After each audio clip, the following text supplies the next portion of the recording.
Então, a gente está num próximo webinar, que são os nossos painéis de diálogos de inovação e sustentabilidade, organizado por mim, que sou a coordenadora do curso de Gestão Estratégica e Sustentabilidade, e pelo Fernando, que é o coordenador do Inovação e Empreendedorismo. Então, nós queremos fazer essas palestras exatamente para refletir os links entre inovação, sustentabilidade, trazendo esses temas que são muito importantes para a gente, para a gestão e das organizações. Então, a gente quer refletir sobre o papel da inovação e tecnologia para a inclusão de pessoas com deficiência, e não só para a inclusão de pessoas com deficiência, mas como promoção da acessibilidade, qualidade de vida, novas oportunidades de negócios. Então, nós trouxemos aqui o Cid, que eu conheci quando eu estava trabalhando na FIP, numa pesquisa sobre custo adicional de vida das pessoas com deficiência, e ele era o secretário adjunto da Secretaria de Estado dos Direitos da Pessoa com Deficiência, também foi secretário municipal da Pessoa com Deficiência de São Paulo, e agora ele está na Icon Libras, que ele definiu muito bem, que é uma organização 2.5. É uma organização da sociedade civil, mas ela também tem estratégias de negócios. Então, tem tudo a ver com os nossos cursos e com a ideia de inovação. Né? Também é uma pessoa extremamente empreendedora e inovadora. E também temos o Paulo, que trabalha na Robox, que é uma empresa de tecnologia computacional e tem feito vários projetos, entre eles o de reconhecimento facial. Então, ele é uma área que vem realmente... Alguém quer falar alguma coisa? Não. E ele vem realmente da área de inovação tecnológica, de TI. E é muito importante para a gente, quando a gente fala de inovação, que inovação vai muito além de startups, de TI, e que a gente quer mostrar que é um mundo muito mais amplo e abrangente e importante para a cultura das organizações. Então, eu vou começar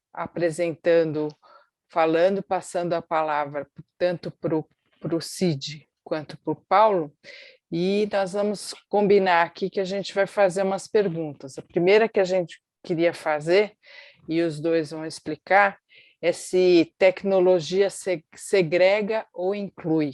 Eu acho que esse é um tema muito importante, né? E eles vão apresentar muito o que eles fizeram, tanto na prefeitura ou como eles estão trabalhando na Robox. Então, vou passar a palavra para os dois, tá? Cid, são todos seus.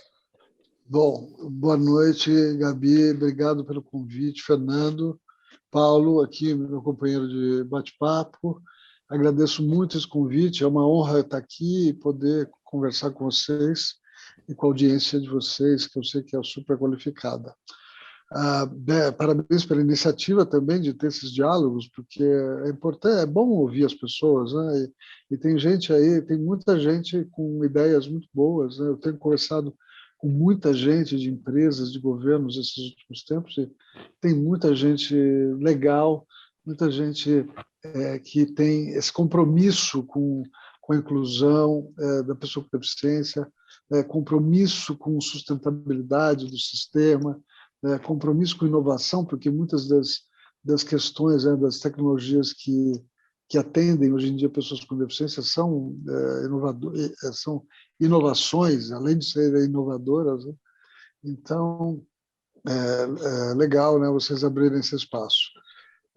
Você falou, né, bem, eu quebrei o pescoço em 2007 e minha vida deu uma virada, né, não sei nem se, acho 360, não, 720 graus, né, fiquei rodopiando. Você quebra o pescoço, o mundo muda, né, as coisas mudam, você deixa quase que de ser a pessoa que você era. Deu uma pequena falha aqui, né? Mas o Cid recupera a conexão. Depois de quebrar o pescoço, passei a não ser notado. né, e muitas portas fecharam, as portas do setor privado como um todo, e eu fui para o setor público, né, para a Secretaria de Estado dos Direitos da Pessoa com Deficiência, com muita vontade de fazer uma gestão empreendedora, né, na secretaria, e trabalhar com tecnologia. Eu sempre trabalhei com tecnologia no passado e né, me pareceu muito interessante abraçar esse setor de tecnologia assistiva. Então, já na Secretaria de Estado dos Direitos da Pessoa com Deficiência, não sei se você lembra, Gabi, mas nós fizemos vários eventos de tecnologia assistiva, Lembro, sim. tanto do ponto de vista da promoção do que existe, como de dar espaço para a inovação. Nós fizemos vários eventos ao longo dos... Quantos anos eu passei lá? 8 anos que eu passei lá. E eventos muito interessantes, eventos internacionais. Por quê? Por quê? Essa acho que é a grande chave da história. Enquanto tecnologia em geral facilita a vida das pessoas, tecnologia assistiva possibilita uma série de ações para pessoas com deficiência. E tecnologia assistiva vai desde uma bengala até um software sofisticado, né, de leitura de voz, por exemplo. Então, um campo muito grande e um campo onde o Brasil não tem, pelo menos a minha visão, não tem o nível de mercado tecnológico que deveria ter. Mas comparado a outros países do mundo, principalmente na Europa e Estados Unidos, a oferta de produtos de tecnologia assistiva é muito maior.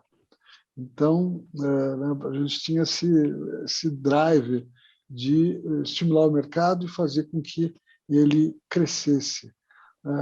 De fato, ele cresceu bastante nos últimos anos, mas eu acho que o mercado de tecnologia assistiva no Brasil continua aquém da nossa demanda e aquém do tamanho do país.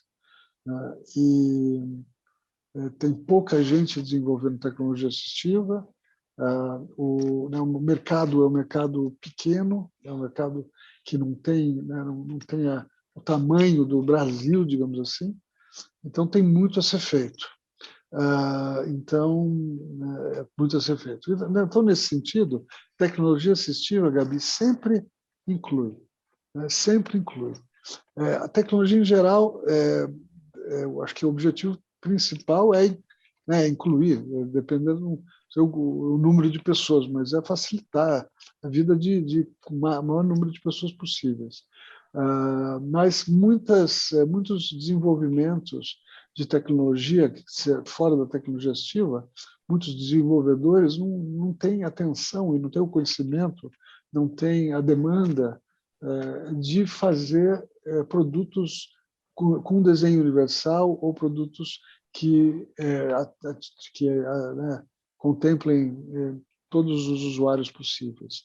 Você vê, né, com carros, aquele mesmo modelo há muitos anos, e outros produtos que poderiam ser mais abrangentes, mais pensados sob a ótica do desenho universal, e não são. Então, eu acho que o nosso amigo Paulo tem uma história muito interessante para contar, né, sobre isso, né, sobre perceber que uma tecnologia não está atendendo, não está sendo abrangente em termos de demanda de público como ela poderia ser. Então, como eu disse, eu trabalhei esses anos todos e continuo trabalhando com tecnologia assistiva, e tecnologia assistiva inclui. Ela não segrega, ela faz exatamente o contrário.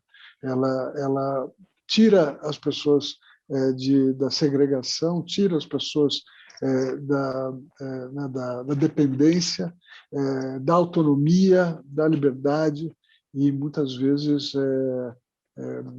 abre portas para as pessoas com deficiência que elas não julgavam possíveis serem abertas. Paulo? Bom, uma verdadeira aula, né, do CID. Mas primeiro, um prazer estar aqui. Eu agradeço o convite, Fernando, Gabi, e dividir esse tempo com o Cid e escutar as palestras e a experiência, né, que ele teve, tanto na gestão pública, agora também na gestão, né, do 2.5, e talvez na futura vida privada também, né? Ou então em paralelo à futura vida privada. Aqui na Rubox a gente fundou a Rubox. Deixa eu explicar um pouquinho o que é a Rubox, né? A Rubox é uma startup, uma health tech, foi fundada em 2016 por ex-pesquisadores da Unicamp para trabalhar com visão computacional para a área da saúde. Então a gente costuma dizer que a gente foi uma das primeiras empresas de visão computacional como serviço para a área da saúde. Então, a gente acompanha a jornada do usuário desde a hora que ele entra no hospital, com terminais de reconhecimento facial. Então, a gente permite, por exemplo, que o paciente consiga fazer o cadastramento dele à distância, o hospital envia o convite para uma consulta que eu tenho próxima quarta-feira, eu faço todo o meu cadastramento de casa, e quando for na próxima quarta-feira, eu vou para o hospital e tem um totem de reconhecimento facial, e eu vou direto para a minha sala de consulta sem falar com ninguém. Até sistemas de monitoramento de pacientes dentro de leito para evitar feridas de úlcera de pressão. Então, isso é a Rubox. A gente foi investido por um grande hospital aqui em São Paulo, que eu estou dentro da incubadora deles agora, nesse exato momento.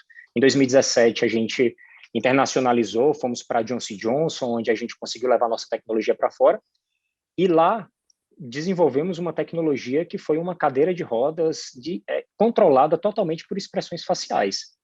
Então, trabalhando lá com os veteranos de guerra, a gente conseguiu, por exemplo, fazer com que dezenas, centenas e depois milhares de pessoas conseguissem usar movimentos, expressões faciais como um sorriso, um beijo, um levantar de sobrancelhas, microexpressões faciais para controlar uma cadeira de rodas e controlar a Alexa da Amazon, né? Então, você conseguir se comunicar com um dispositivo eletrônico desse tipo dentro de casa com expressões faciais. E aí, Gabi, Fernando e Cid, e todo mundo que está escutando, aí é que a gente viu onde é que a gente estava se posicionando. Quer dizer, a gente tinha tecnologia de reconhecimento facial que estava criando uma solução inclusiva, né? Ou seja, a gente estava trazendo mais autonomia para um grupo de clientes que antes não conseguia controlar a cadeira de rodas sozinho ou controlar esses dispositivos. E até aí tudo bem. E a gente começou a entender que existiam tecnologias que eram totalmente inclusivas, como essa tecnologia, mas também tinham tecnologias que tinham um alto impacto de exclusão, né? Que eram tecnologias extremamente exclusivas. E aí, quando a gente fala exclusiva, é mesmo do termo jurídico, né? De excluir as pessoas.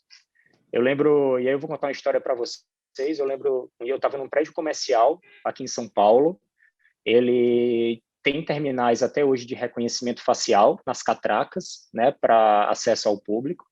A reunião ia começar às 3 horas da tarde. A reunião era com um dos meus pacientes, né, que usam a cadeira de rodas, e houve um atraso de 10 minutos porque ele não conseguiu chegar no andar no horário previsto da reunião.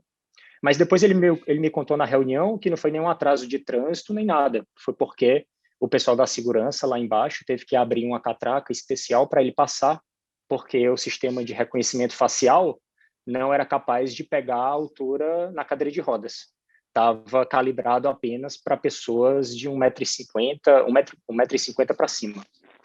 E aí foi o primeiro start da gente, isso há 2 anos atrás, de que a tecnologia de reconhecimento facial, e aí o Fernando já conhece bem, né, que a gente já vem tratando o desafio de viés racial, né, ou seja, dependendo do teu tom de pele e do dataset que você utiliza, você vai ter uma precisão baixíssima, né, porque os datasets da gente de reconhecimento facial eram todos enviesados para o público ocidental, branco, né, e aí a gente começou a ver não só o viés racial, mas também esse viés de altura, né, de pessoas de baixa estatura, por exemplo.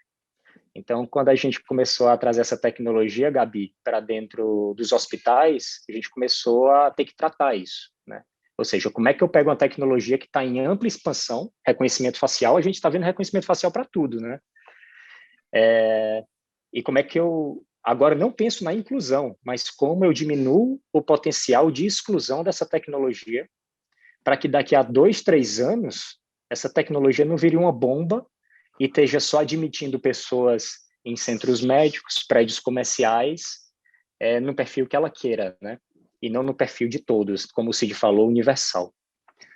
Então, hoje, só para finalizar um pouco, e aí depois a gente pode até entrar mais em detalhes, hoje a tecnologia da Robox, por exemplo, a gente consegue reconhecer pessoas independente da altura, então, pessoas baixas em cadeira de rodas, pessoas altas era um problema também.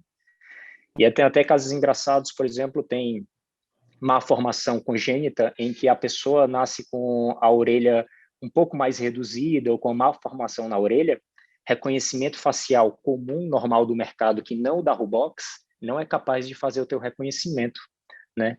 Então, a gente também tratou isso, e na versão que a gente lançou agora em fevereiro desse ano, a gente já consegue fazer o reconhecimento facial dessas pessoas. Então, demos até um passo atrás para corrigir essas tecnologias que passaram a ser excludentes, né, Gabi? Completando tua pergunta. Muito bom. Só deixa eu falar uma coisinha, Paulo. A gente precisa conversar fora daqui. Quero conhecer mais a sua empresa, porque eu tenho trabalhado com público, eu vou até depois, mais tarde, aí na conversa falar disso, mas eu tenho trabalhado com público surdo agora, né, com soluções para o público surdo. E essa sua recurso de acessar a Alexa e outros devices com movimentos de face, ou seja, para a pessoa que não consegue falar, é muito interessante para esse público, inclusive, né? Então, vale a pena a gente bater um papo aqui depois, né, um outro dia, e trocar figurinhas sobre as nossas tecnologias. Exatamente, e até falando sobre isso, e já sabendo de onde você está agora, da tua posição, né, desde fevereiro desse ano, eu acho, né, trabalhando nesse projeto, no projeto do Willy, a gente tinha 2,5% dos nossos pacientes eram surdos e utilizavam a tecnologia não para controlar a cadeira de rodas, mas só com o módulo do controle da Alexa, para poder se comunicar, para aumentar e diminuir a temperatura de ar-condicionado, apagar a luz e utilizar todo o mundo da Alexa, mas sem a voz, né? Excelente. Gabi?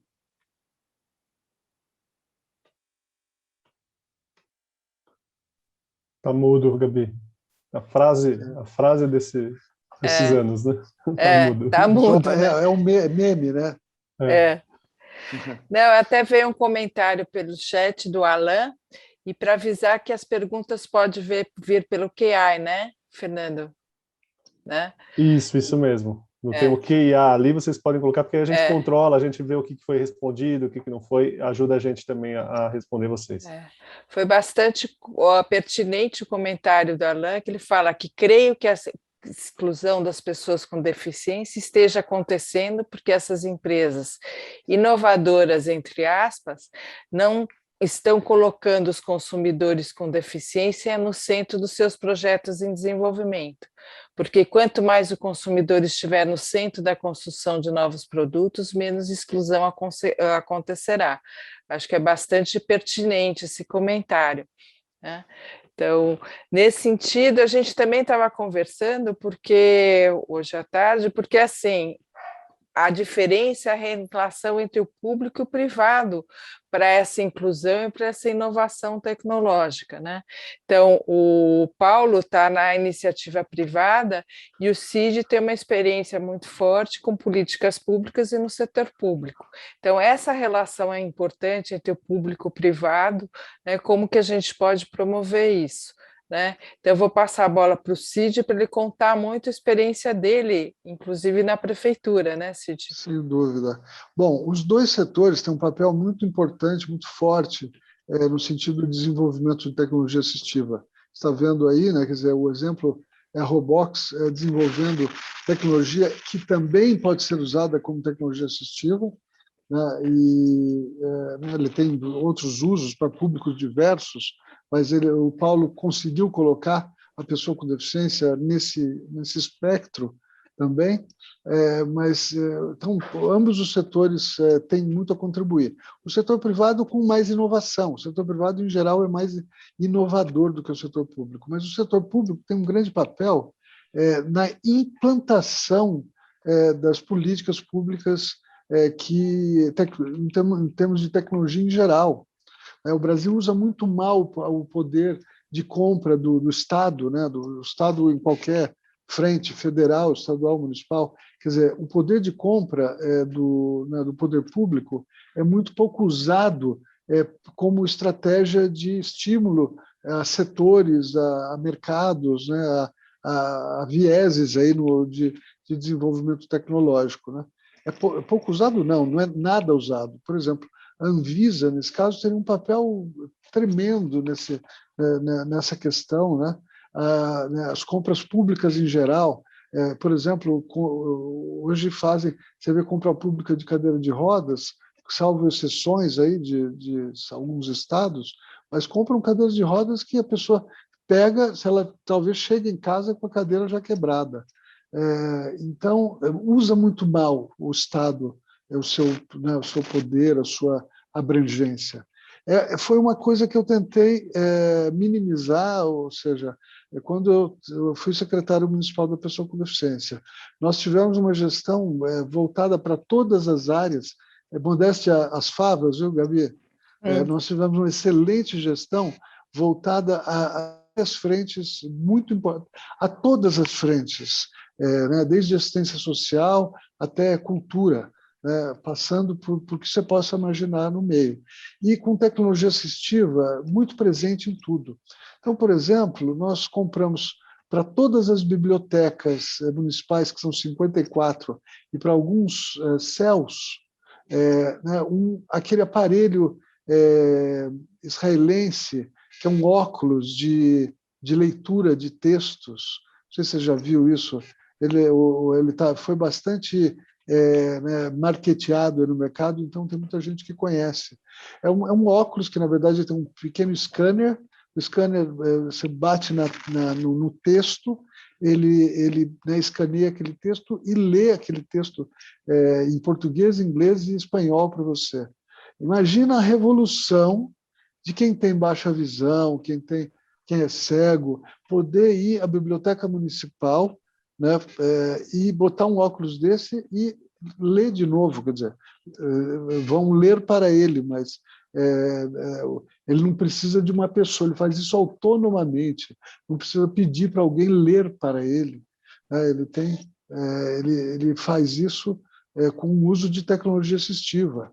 Então, isso atende vários públicos, além do público cego, público de baixa visão, o público disléxico, pessoas analfabetas, que nós temos muito no nosso país. Então, foi uma grande vitória esse programa. E fizemos um programa ainda mais ambicioso, que eu queria fazer desde o começo da gestão, mas, na verdade, quando você chega, você assume uma secretaria como essa, mesmo com a experiência que eu tinha no Estado, demora um pouco para você aprender tudo que você pode fazer e como fazer. Aí, depois de, sei lá, 1 ano e pouco, 2 anos, a gente aprendeu como fazer e fizemos o maior programa de tecnologia assistiva já visto no Brasil. Infelizmente, ele foi pouco propagandeado, foi pouco divulgado pela imprensa, quer dizer, o restinho de imprensa que nós temos, né?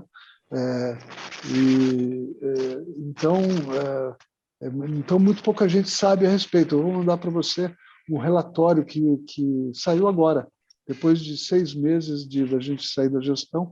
O relatório foi finalmente divulgado pela atual gestão. Mas o que nós fizemos, basicamente? E o que tem que ser feito por todo mundo, empresas e governos, quando contratam pessoas com deficiência. Nós pegamos todos mais ou menos 600 funcionários públicos com deficiência da Prefeitura de São Paulo e fizemos uma avaliação com TO e físio, com profissionais de TO e de físio, além dos coordenadores das sessões e o pessoal da própria Prefeitura, avaliações individuais de cada uma das pessoas com deficiência que trabalha no município. O que nós fizemos? A partir dessa avaliação pessoal, nós prescrevemos tudo o que eles precisavam para, eu brinco, para voar. né? Não é voar no sentido figurativo da palavra, porque eles, de novo, com essas tecnologias, eles minimizam suas eventuais limitações, né, motoras, visuais, auditivas, né, intelectuais, inclusive. Então, eles minimizam essas limitações, essas incapacidades, e maximizam, né, as suas habilidades e capacidades. Então, foi muito bonito de ver, né, a alegria, né, no rosto das pessoas, primeiro pela atenção dada, e segundo pelas tecnologias dadas, né, oferecidas. E fizemos também a mesma coisa com cerca de 1.000 estudantes da rede municipal de ensino, aqueles estudantes que as coordenações, as coordenadorias achavam que eram os que tinham que ser o primeiro da fila, porque São Paulo tem 18.000 estudantes com deficiência na rede pública municipal.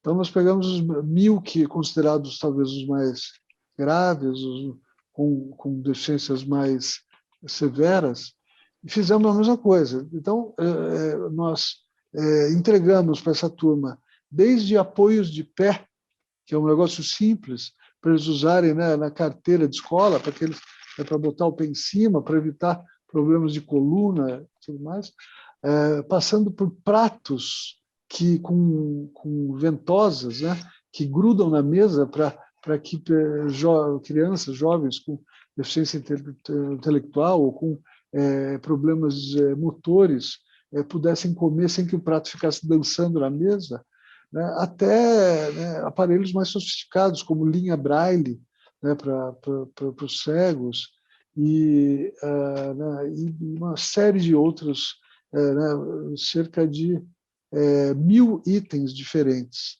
E nós, para essa turma toda aí, incluindo os servidores e os alunos, foram cerca de 4.000 itens entregues. E você fala, bom, 4.000 itens, uau, né? Um investimento muito baixo.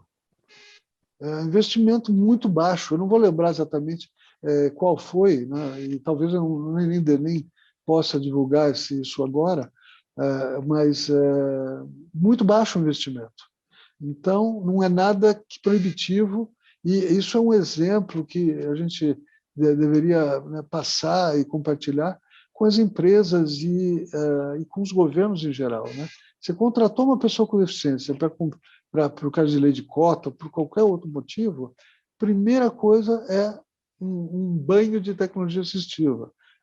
Chamar um profissional de TO, chamar um profissional de físio, o acompanhamento né, dos responsáveis pelaquela área na empresa, né, uma avaliação e a compra, né, a criação dessa estrutura básica para que a pessoa com deficiência possa performar de forma muito parecida, né, com pessoas que não têm nenhuma deficiência.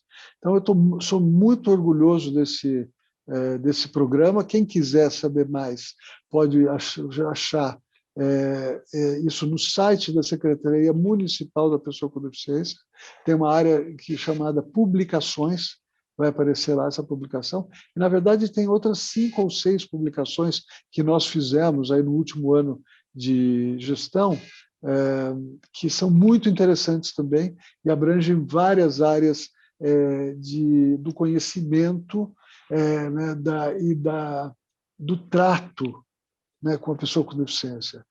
Então, vale a pena para quem trabalha com deficiência, para quem está numa empresa e trabalha com diversidade humana, né, ou trabalha com inclusão da pessoa com deficiência no mercado de trabalho. Esses documentos emitidos pela Secretaria Municipal, feitos na nossa gestão, são muito, muito interessantes.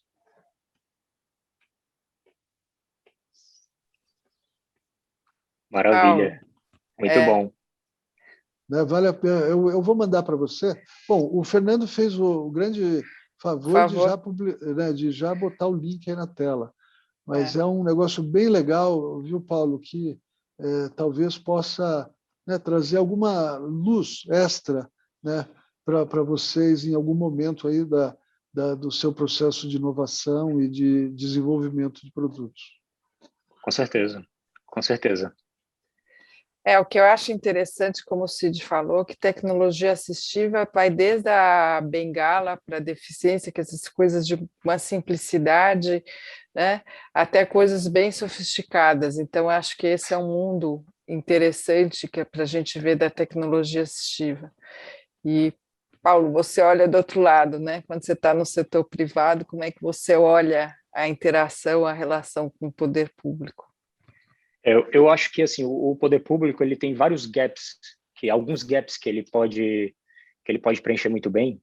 Um gap que ele pode preencher muito bem, e aí eu conto por experiência própria aqui da Robox, é o de fomento a investimento, principalmente quando a empresa quer colocar um produto inovador que tem um alto risco, né, de desenvolvimento, principalmente pesquisa e desenvolvimento. E quer dizer, você tem que buscar esse investimento em algum setor, e o setor público, às vezes, é o setor que para o apetite da empresa e para o de-risking da empresa, assim, para diminuir o risco, é o melhor para os empreendedores. Por quê? Porque eu consigo pegar esse investimento, implantar um P&D para desenvolver um produto como o Willy, que lá atrás era um produto único, né, que era controlar algo com expressões faciais. Com isso, eu consigo colocar o produto no mercado sem pegar, por exemplo, um investimento de um VC, né? Comprometendo meu cap table, ou seja, a parte da minha empresa, e, por exemplo, permitindo que hoje eu consiga abrir uma rodada de investimento com valuation mais alto, né?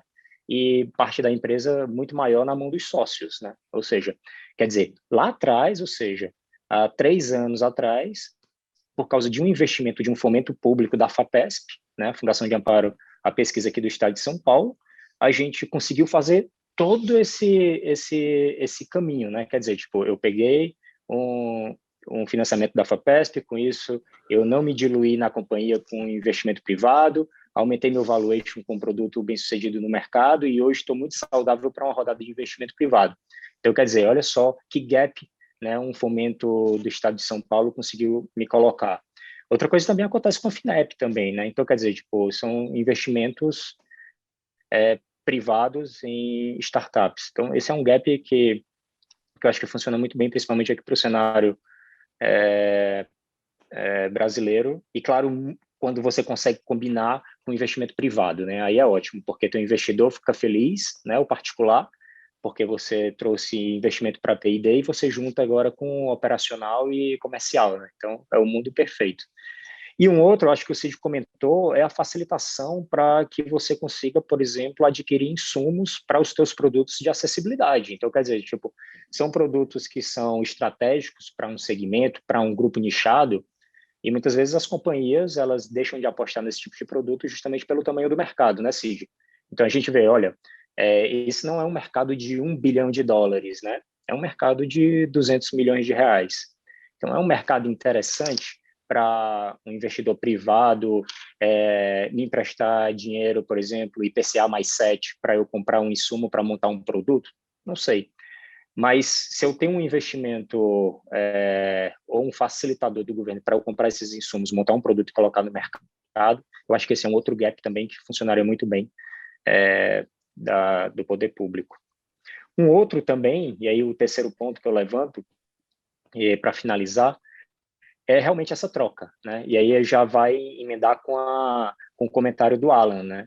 Quer dizer, muitas das empresas acabam perdendo essa visão de um outro mundo, né? De uma outra bolha, porque não tem nos seus quadros pessoas de diferentes bolhas, né?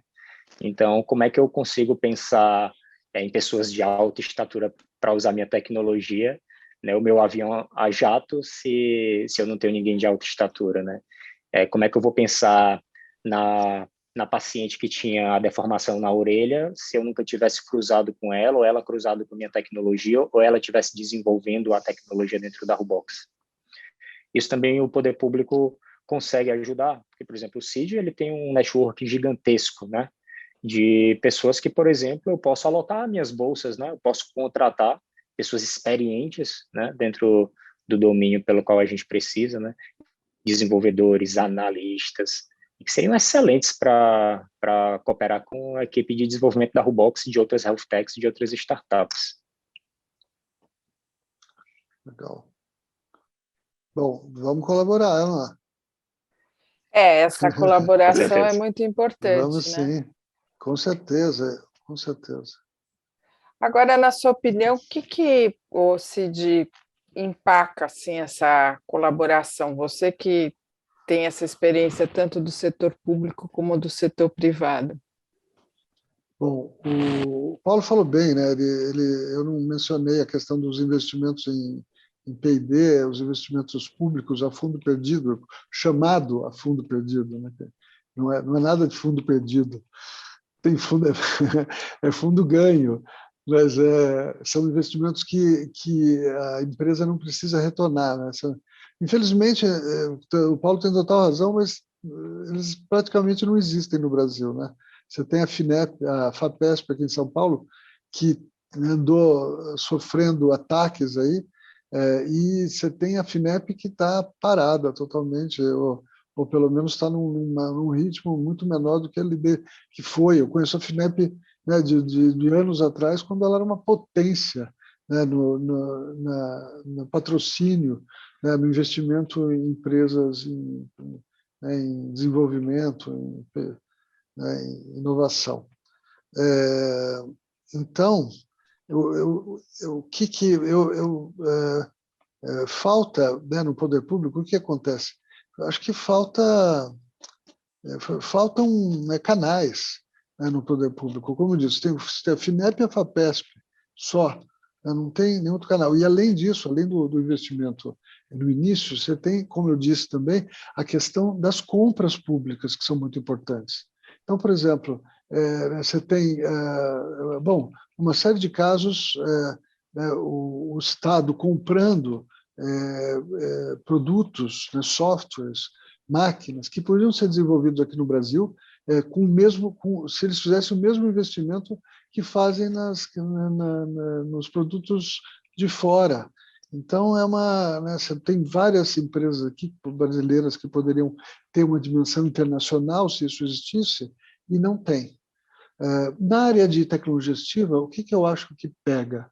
Por que ela não é tão desenvolvida como deveria ser? Eu acho que a primeira coisa, pela visão, né, de gratuidade.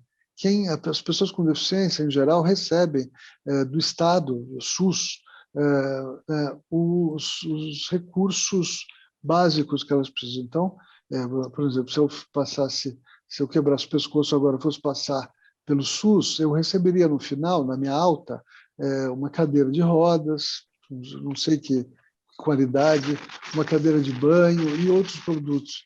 Então, existe, eu acho que mesmo em setores mais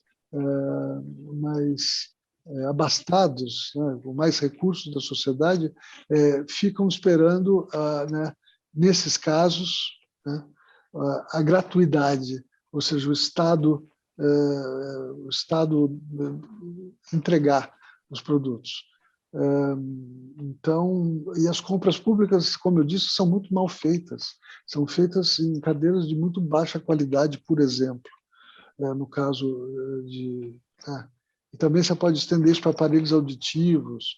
E aí os programas são mal feitos. Por exemplo, aparelho auditivo, você vai lá, se você tem problema auditivo, você entra na fila do SUS, né, de alguma forma, e você recebe um aparelho. Só que você recebe esse aparelho com uma bateria, ou talvez com mais uma de reserva, que vem de fábrica. A bateria acaba, as pessoas encostam o aparelho. Não tem, muitas vezes, dinheiro para comprar mais uma bateria, né, por nível de pobreza, de miséria que a gente tem no país. Então, não existe um programa, por exemplo, de distribuição de baterias para quem tem aparelho auditivo. Então, o que faz a pessoa? Encosta, põe na gaveta aquele aparelho dela e entra na fila de novo para ganhar um novo. Então, falta coordenação. E por que falta? Porque cada 4 anos ou menos, você tem um samba de cadeiras, as pessoas mudam. né? Você não cria memória, né? Você, né? Você começa de novo, tudo de novo a cada gestão.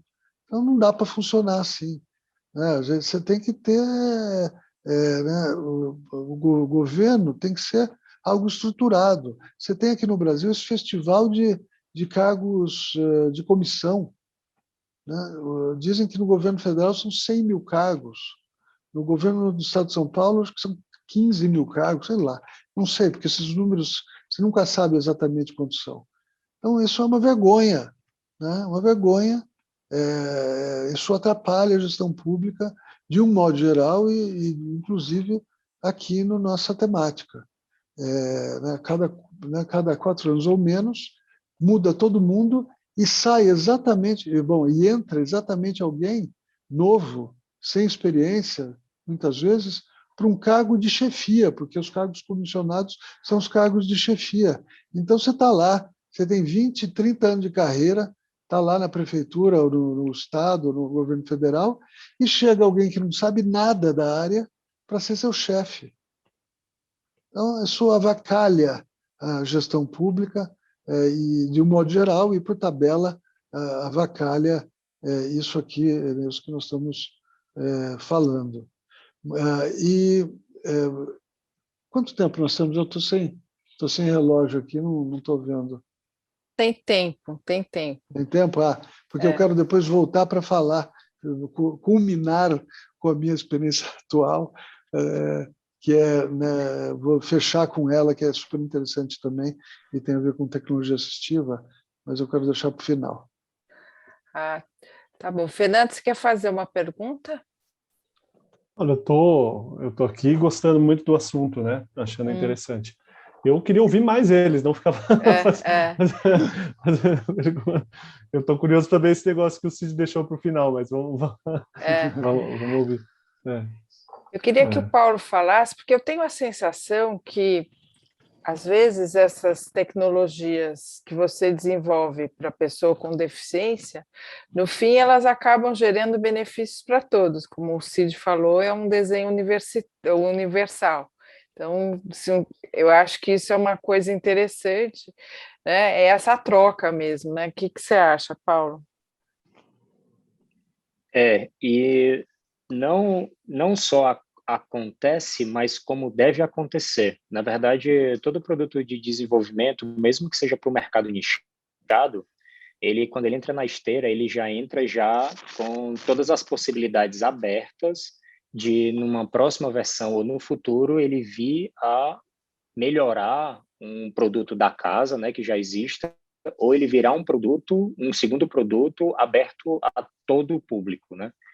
Então, por que eu falo isso? Porque o Cid comentou justamente sobre os desafios de, por exemplo, a gente desenvolver um produto para um mercado em que o número de clientes é pequeno, né? Do meu ponto de vista, como empresa privada, a gente teve que achar maneiras criativas de, mesmo assim, produzir o produto, colocar no mercado, conseguir ser agressivo e, ao mesmo tempo, ser sustentável, né? Com essa esteira de produtos. Então, toda vez que por exemplo, quando a gente começou a desenvolver o Willy lá atrás, quer dizer, uma cadeira controlada por expressões faciais. O nosso primeiro nicho de clientes foram os veteranos de guerra dos Estados Unidos, né? Quer dizer, tipo, nem era aqui no Brasil, era lá fora e era um grupo super pequeno. Mas desde zero do desenvolvimento, a gente já pensava em pegar a tecnologia de reconhecimento facial e tudo que a gente tivesse aprendendo ali para colocar em outras aplicações. Então, hoje tem um pedacinho do Willy, por exemplo, rodando em um aplicativo de uma farmacêutica cliente nossa para fazer análise de linha da testa, bigode chinês e outras anomalias, vamos chamar assim, de imperfeições da face, né? Então, quer dizer, tipo, um pedacinho do algoritmo que nasceu lá na cadeira de rodas, entrou em produção e foi parar no aplicativo da farmacêutica. E isso fez com que a gente conseguisse, por exemplo, lá atrás, Bill, colocar muito esforço e muito mais dinheiro no Willy, né? Porque já havia a pretensão de vender parte dele para a farmacêutica. Então, antes o que era um projeto vamos supor, um projeto de 5 milhões de reais, ele virou um projeto muito maior, porque agora eu consegui provar para o meu time comercial, para o meu time da Robox, de que lá na frente a gente teria, vamos chamar assim, um exit, né, daquela tecnologia para outros projetos. E aí a gente conseguiu, Fernando e Cid, e pessoal, começou a fomentar outros projetos, né? Foi a mesma coisa com o módulo da Alexa, Cid. Quando a gente pensou na funcionalidade da Alexa, ia sair muito caro para fazer aquele módulo. E aí a gente pensou, beleza, para fazer esse módulo vai sair muito caro, talvez a gente não vá ter o retorno suficiente se a gente colocar agora no mercado, mas e se a gente usar parte dessa tecnologia em outros produtos da casa? Então, hoje tem parte desse produto, dessa funcionalidade, em um dispositivo que a gente usa em leito de hospital, que quando a câmera da gente percebe que o paciente está sedado, a gente usa esse módulo para poder chamar o nome do paciente, para ele tentar reagir, e a gente vê que ele não está num estado de sedação, por exemplo. E aí eu estopo o relógio e seto um protocolo do hospital. Então, quer dizer, é o mesmo componente, mas que eu consigo aportar mais dinheiro, porque eu consigo provar para o time da Robox de que aquele módulo pode ser vendido em outros produtos. Só que, no final das contas, a gente consegue fomentar um monte de produto para outras categorias, né? E para os nichos que a gente quer acertar, né? Então, essa é a forma criativa que a Robox conseguiu achar de fomentar esses projetos também. Bom, eu queria comentar aqui, quem diria que o vidro elétrico, sabe, o vidro elétrico, hoje em todos os carros, foi criado para pessoas com deficiência. Então, no começo, era um device, né, como é que chama? Um aparelhinho lá, usado para facilitar a vida das pessoas com deficiência. Depois que caiu a ficha que poderia ser um produto para todo mundo. Então, se essa cross-polinização, né? Polinização que você estava falando, Paulo, né? É um fator super importante, né? No processo criativo, né? de produtos em geral, né? Porque né? Se você vai abrindo mais nichos, mais campos, mais possibilidades, né? E um projeto poliniza o outro né? E ajuda o outro a se desenvolver. Exatamente. E aí, só para complementar isso, hoje boa parte da precisão do nosso reconhecimento facial, hoje eu conversei com um cliente de tarde que ele falou assim, Paulo, a gente fez o teste da sua tecnologia com outras tecnologias e a gente realmente detectou que não houve viés racial e que assim, o grau de precisão foi incrível em todas as condições de iluminação que a gente testou. Como vocês conseguiram chegar nesse grau de precisão, principalmente devido à questão de iluminação? Então eu falei, essa é questão de propriedade intelectual, mas realmente funciona. Mas como é que foi o nosso processo? Por que que a gente funciona tão bem em qualquer condição de iluminação? Porque eu não podia lá no Willy, na minha cadeira de rodas, dizer para o meu paciente que ele só podia controlar a cadeira de rodas dele quando a luz estivesse acesa, né? Ou quando a luz estivesse perfeita, como numa recepção de um prédio comercial ou de um hospital. Então, lá atrás, em 2017, a gente teve que afinar o nosso algoritmo de reconhecimento facial para que toda expressão que eu fizesse, microexpressão com a minha sobrancelha, nem era reconhecimento facial, fosse detectada com a luz mais tênue, né? Ou no escuro, ou numa luz muito clara de sol. E todo esse background a gente acabou colocando no nosso reconhecedor facial, né? Que hoje está em universidade, está em recepção hospitalar. Dia 27, do dia 27 para o dia 28, teve uma chuva muito forte no Vergueiro. Um dos equipamentos até caiu, quebrou no chão.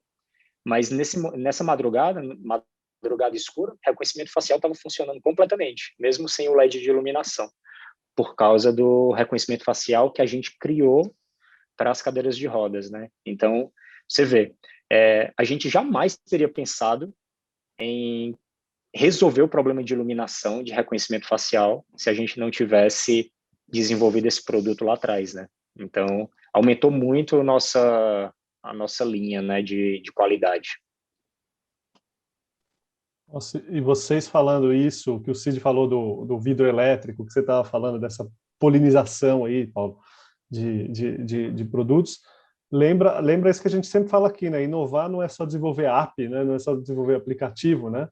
É você pensar alguma coisa que às vezes pode parecer pequeno, ou ficar muito focado no mercado. Ah, mas o nicho é muito pequeno, não tem mercado. Se você ficar só nessas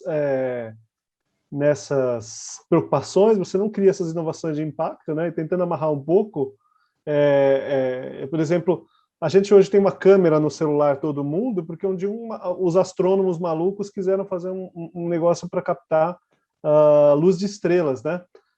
Por causa disso, né? E hoje todo mundo tem uma câmera no celular que ninguém imaginava quando queria observar estrelas que isso seria aplicável, né? E vocês estão dando exemplos que lembram um pouco aquilo da pesquisa pura versus pesquisa aplicada, né? Então, nesse caso, não seria exatamente pesquisa pura, porque ela é muito aplicada, mas é uma pesquisa ou um desenvolvimento, um P&D, aplicado a um nicho.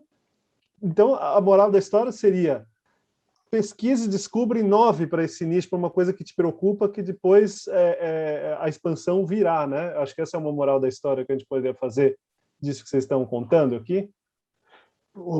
Fernando, o que eu teria para dizer sobre, né, isso que você falou é o seguinte: a comparação é com inovação e gestão inovadora, que são duas coisas muito próximas, mas são coisas diferentes. Uma inovação em si, né, você ter um produto, um serviço, qualquer coisa, né, que seja inovador. A outra é você imprimir no seu ritmo de trabalho, a sua dinâmica de trabalho, né, essa visão da gestão inovadora. Então, uma gestão que abraça a inovação, né, e junto com a gestão, é um pouco a mesma coisa, né, mas a gestão empreendedora também, que é isso, né, de você abraçar a inovação para dentro da empresa em todos os setores, seja no setor administrativo, seja em qualquer vendas, ou seja, qualquer área da empresa, você ter esse viés de promover a inovação e aplicar a inovação quando ela fizer sentido para a empresa. E, de um modo geral, né, ter essa gestão, né, voltada para a inovação, a gestão empreendedora, que né, tendo isso, contemplando, né, não só um ou dois pessoas, os cientistas, mas a empresa inteira, né, da recepcionista na porta até o presidente da empresa, né, imbuídos dessa vontade de empreender e de inovar. Excelente, Fernando. Só para complementar, o que o Cid falou é justamente isso. Quando você consegue fazer a gestão da inovação dentro de uma empresa ou dentro de uma startup, por exemplo, assim, na nossa opinião aqui, e fazer a gestão de produção, você consegue diminuir o efeito do tamanho do mercado. Então, obviamente, o tamanho do mercado é super importante, e isso talvez seja um dos maiores pilares entre você decidir desenvolver uma solução e colocar no mercado ou não, né? É o tamanho do mercado e o quão fácil é você atingir aquele mercado.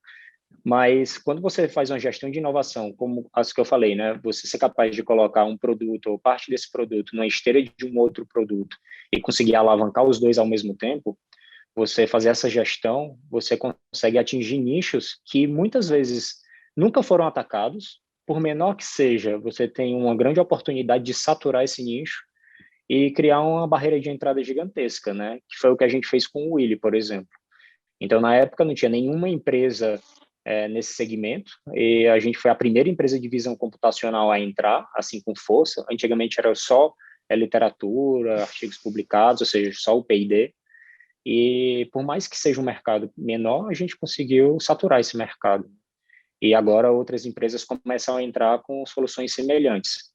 Então, é muito bacana você fazer esse overview, né? Então, existe um tamanho do mercado que é importante, mas qual é o teu grau de oportunidade em cima desse mercado?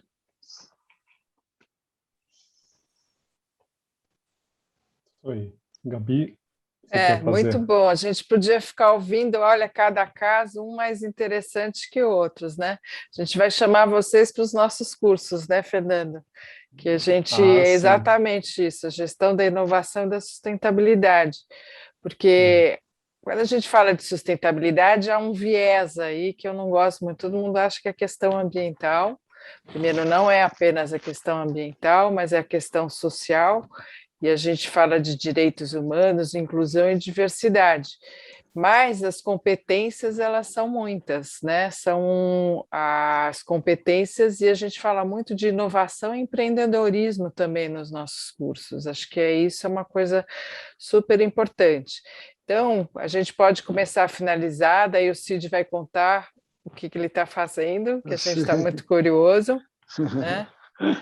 E falando também o que realmente é essa inclusão e a sustentabilidade, como é que ela se transforma em oportunidades de negócios, né?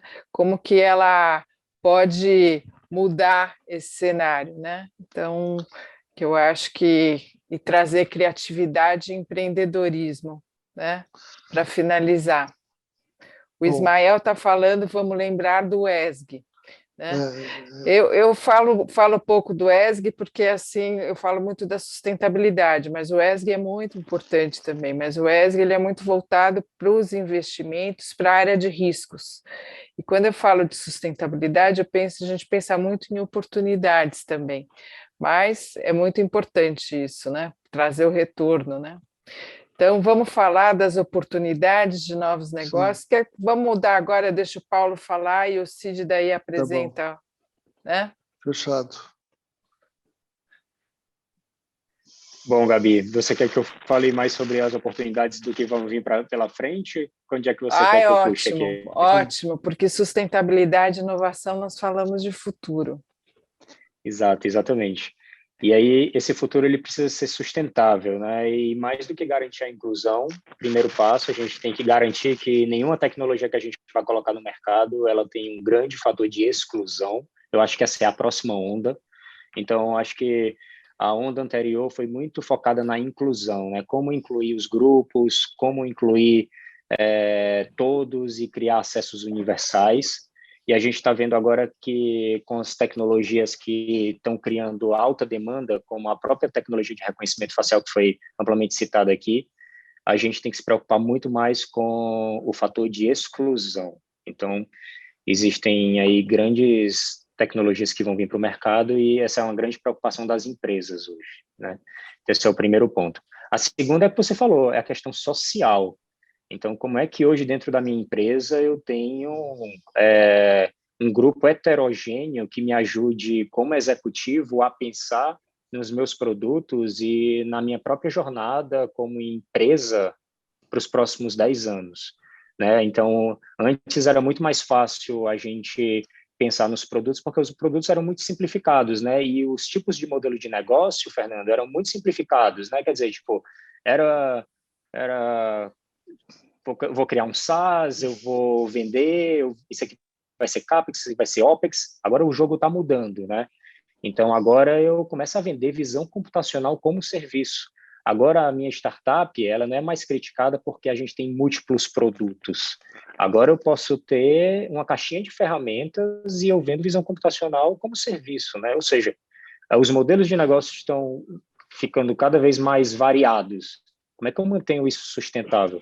Então, o primeiro ponto aqui, Gabi, que a gente está vendo de fundamental importância, e esse é um modelo que a gente está trazendo de fora, eu preciso ter um grupo heterogêneo para pensar, junto a mim, junto dos meus sócios, que tragam outras visões também, né?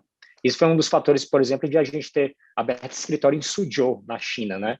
Para tentar ver outras culturas também. Então, é isso. Acho que é um misto de a gente pensar no social, trazer esse social para dentro da empresa, criar um grupo mais heterogêneo e pensar nas próximas tecnologias, no impacto que elas vão ter de excluir as pessoas, né? E tentar minimizar esse efeito. Ótimo. Bom, Gabi, eu vou contar então mais umas historinhas aqui. Pode contar, eu adoro ouvir histórias. Bom, eu fiquei 13 anos no setor público e já estava na hora de sair um pouco e respirar outros ares. Eu conheço, né, tem uma ONG aqui em São Paulo, a AME, que é a Associação dos Metroviários Amigos dos Excepcionais. Foi ligada ao metrô. Foi criada há 31 anos, ela fez 31 anos agora, e é uma entidade extremamente bem respeitada no Brasil inteiro, né, por ela sempre atuou nessa área de inclusão da pessoa com deficiência, principalmente com alocação de mão de obra para isso, por exemplo, intérpretes de Libras, auxiliares de vida diária, cuidadores, e também prestação de serviços. Então, tem alguns serviços em alguns órgãos, sempre serviços ligados à pessoa com deficiência, que a AME ela que toca, ela que gerencia tudo, ela que bota os funcionários, ou seja, ela tem vários cases interessantes para contar nessa área de inclusão da pessoa com deficiência. É uma entidade muito capitalizada, ela tem uma fortuna em caixa, na verdade. Poxa, isso é bom saber. Não, é verdade, e é legal porque essa segurança, né, esses recursos, eles trazem uma segurança de que não vai faltar dinheiro para investimentos, que não vai precisar bater na porta de ninguém e dar, né, metade da empresa para alguém que coloque dinheiro, né? Então, tudo dá para ser financiado internamente. E ela tem esse viés de criar projetos em áreas que talvez o mercado sozinho não desse conta. Então, foi aí que surgiu o ICOM Libras, né, onde eu estou trabalhando, eu vou voltar nisso, e outros investimentos agora da AME, no sentido, via AME Lab, que é um laboratório de ideias, de inovação. Então, estão surgindo novos produtos e novas empresas, né, que estão fazendo saindo da AME, deixando de ser departamentos e passando a ser empresas. Em várias áreas, sempre áreas né, de inclusão e áreas que provavelmente, se não fosse esse investimento social, a gente não veria desenvolvimento nessas áreas. E, como eu disse, uma delas é a área de Libras, né, de facilitar a comunicação para os surdos, principalmente os surdos sinalizados. Eu chamo essa turma de párias linguísticos no seu próprio país, né? Eles não conseguem se comunicar com ninguém, né? Não exercem de seus direitos porque não conseguem exercer sozinhos, não entendem o que está acontecendo, porque boa parte deles não entende português ou tem uma dificuldade muito grande em entender português. Então, eles deixam de ir ao médico, deixam de exercer seus direitos, acabam se dando mal em várias coisas, negócios, tudo mais, por não entenderem o que está acontecendo. Então, há 7 anos atrás, surgiu essa ferramenta, essa plataforma, que é basicamente um software super sofisticado de gestão de call center, e um call center atualmente com 62 intérpretes de Libras certificados, né, com ProLibras, que era um exame de certificação de proficiência que não existe mais, ou Letras Libras, que agora a forma de você estudar para ser intérprete, né, que é a faculdade de letras, só que em vez de ser português, inglês, né, alemão, é Libras. Então, isso a gente vê, eu tive também a sorte, né, o prazer, a honra de implantar isso também na cidade de São Paulo, e vi a revolução que é na vida das pessoas com deficiência auditiva, né, dos surdos em particular, esse tipo de suporte. Então, basicamente, como é que é? A gente entrega o intérprete por videoconferência, e daí ele faz uma série de coisas, por exemplo. Então, ele viabiliza atendimentos presenciais. Imagina que eu vou a algum banco e o banco não tem, ou seja, não tem recurso, não consegue atender o surdo com dignidade. O que a gente oferece? Essa possibilidade de atendimento com dignidade, atendimento profissional. Então, né, o recepcionista percebe que a pessoa é surda, ela calma já o surdo, porque, de fato, as pessoas ficam super excitadas, né, pelo fato dessa insegurança de saber se vai poder ser atendido ou não. Né? Ela tranquiliza a pessoa, pega o seu celular, o tablet, desktop, notebook, acessa o call center, né? Na tela aparece um intérprete humano em tempo real e que vai viabilizar aquele atendimento presencial.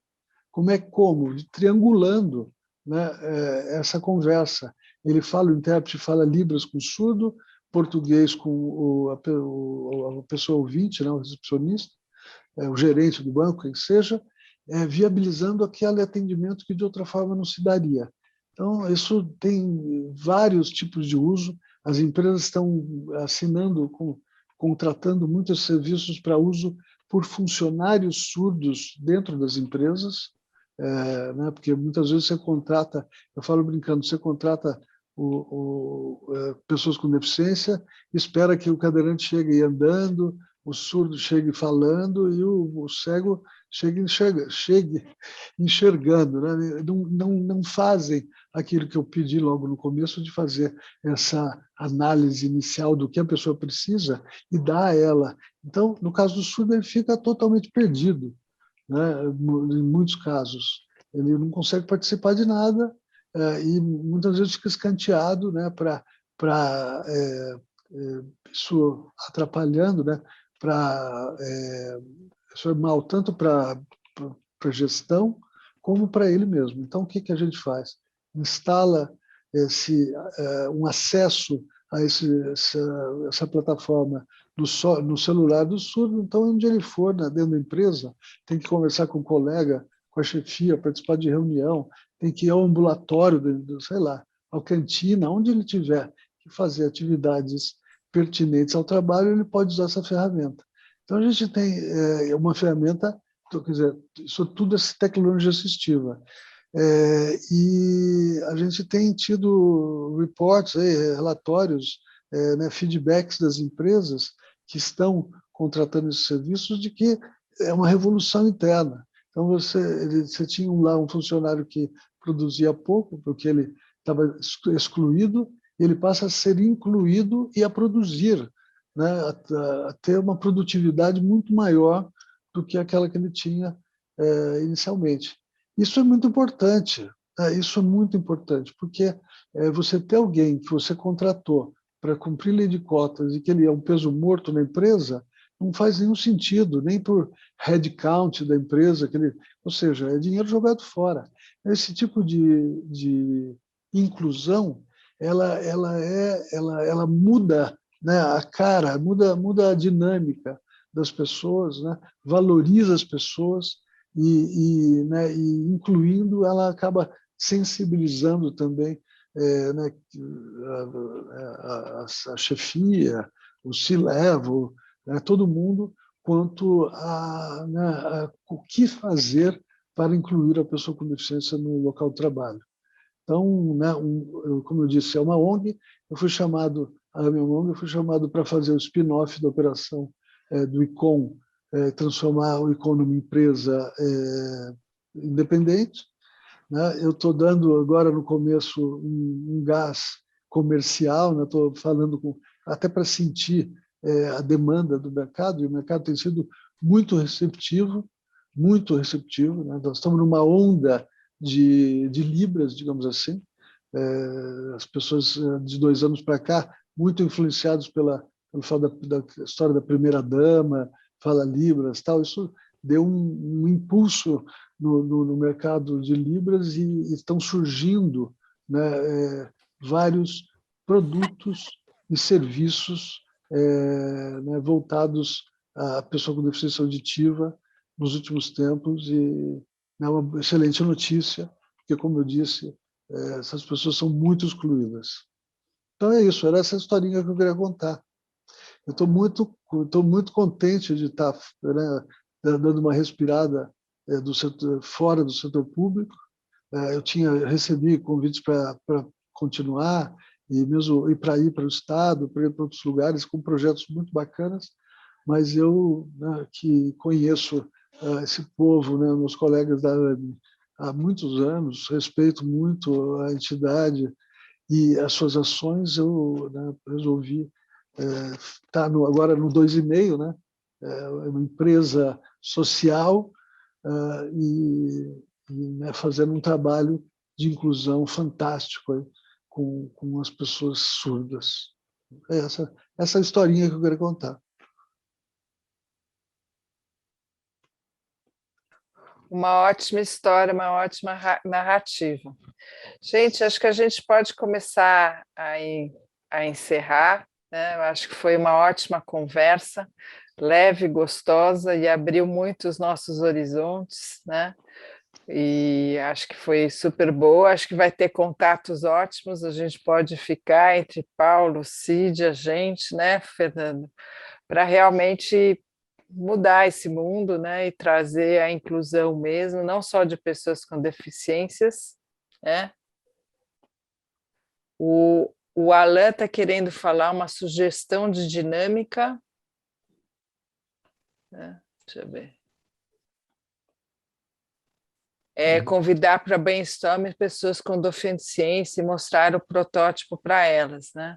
Boa. Então, eu acho que eu tive uma experiência muito relevante nessa área, porque quando a gente foi fazer essa pesquisa do custo adicional de vida das pessoas com deficiência, o princípio que a gente foi perguntar o que essas pessoas com deficiência precisavam.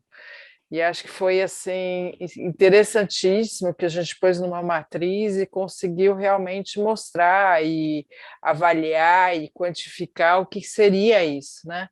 Então, acho que esse é um princípio super importante. É como o Ismael, o Alan estão falando, é pôr a pessoa com deficiência no centro, né? Olhar para essas necessidades. Não só as pessoas com deficiência, né? Colocar a diversidade no centro, né? Sim. Como o Paulo falou, né? Você imaginar que o reconhecimento facial exclui pessoas de raças diferentes ou pessoas que não têm o mesmo perfil, né? Então, acho que esse foi muito interessante, adorei esse painel. Vamos ter outros, esperem, aguardem, né? Mas vamos encerrar por aqui, senão fica todo mundo muito cansado desse Zoom, né? Então, é isso. Muito obrigado, Cite, Paulo, Fernando, e foi um excelente evento. Abriu muito a nossa cabeça, que é a coisa mais importante que tem, né? Gabi, eu queria só, antes de encerrar, convidar, né, as pessoas que estão nos ouvindo, se elas tiverem interesse em conversar, né, mais sobre o tema, ou sobre outros temas correlatos comigo, né, pode franquear meu e-mail, elas entram em contato e a gente conversa, né, vai ser um prazer aí poder discutir essas questões com pessoas que queiram e precisem discutir. Né? Além de agradecer você, o Fernando, né, o Paulo, né, que eu quero conhecer mais, e também pela noite muito agradável aqui, esse bate-papo super construtivo, né, otimista e agradável que nós tivemos. Muito obrigado. Obrigada. Paulo? Carlos, gostaria de agradecer também, foi uma honra conhecer o Cid, bater o papo e dividir essa noite com você, Gabi, com o Fernando e com todo mundo que está aqui. Foi um prazer, obrigado mais uma vez pelo convite. Só para fechar aqui uma frase da Cristina que foi ótima, que ela falou que gostou do evento, e é o lema das pessoas com deficiência, nada sobre nós sem nós, abraço a todos, né? Então, Cristina Aparecida, então realmente eu acho que é isso aí, a gente tem que... É muito interessante mesmo, olha... É uma junção boa, eu gosto de inovação e sustentabilidade, embora a palavra sustentabilidade esteja um pouco desgastada, né? Aí. Eu deixei o link do Progesa, né, que é o núcleo da FIA responsável pelos cursos de inovação e de sustentabilidade. Você quer ser um líder que abraça a inovação, como o Cid falou, faço o MBA de inovação, gestão de negócio, inovação e empreendedorismo. Você quer ser a pessoa de referência em sustentabilidade na sua organização, que sabe tratar de uma forma ampla, inovadora, com inclusão, com diversidade, tem o curso de gestão estratégica da sustentabilidade. E também tem curso de ESG, de organização da sociedade civil, dá uma olhada lá se você tiver interesse, se já não for aluno, né, e quiser dar uma olhada lá, tem algumas informações. Isso aí, Gabi. Valeu, então, gente, super obrigado. Tchau, obrigado, Fabiane. Obrigado, Paulo, Cid, foi um prazer bater papo com vocês. Valeu.